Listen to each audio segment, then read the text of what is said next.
Alors aujourd'hui, Eva nous parle de baskets à collectionner sous forme de NFT. Nike lance sa collection de NFT, son nom Air Force One, une référence au modèle emblématique de basket Air Force One. Et oui, après les sneakers réels, place aux baskets numériques. Cette collection, elle est en fait composée de boîtes virtuelles, comme quand vous achetez une paire. Dedans, différents modèles de la paire de basket Nike Air Force One, notamment la F1 basse, un style classique remixé des centaines de fois au fil des années.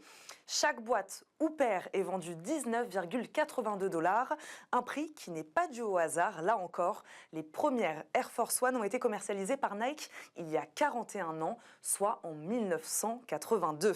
Ces boîtes numériques sont mises en vente sur Point Swoosh, c'est la plateforme Web3 de Nike, normalement consacrée à la vente d'objets virtuels à destination des avatars, dans le métavers donc.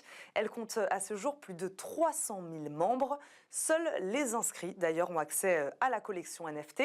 Ces dernières années, un véritable business des baskets s'est mis en place avec une communauté de collectionneurs passionnés.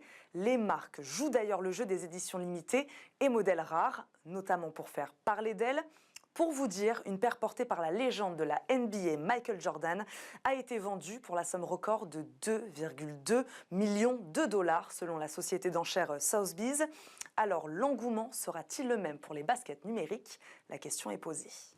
Et je ne vous pose pas la question, on n'a pas le temps. Merci beaucoup Jean-Paul Smets, PDG de Rapid Space, d'être venu nous décrypter ce monde du logiciel libre et nous parler des embûches sur le chemin. Merci aussi à François Tournesac de nous parler de Wooden Data Center. C'était Smart Tech. Je vous souhaite à tous une excellente fin de semaine.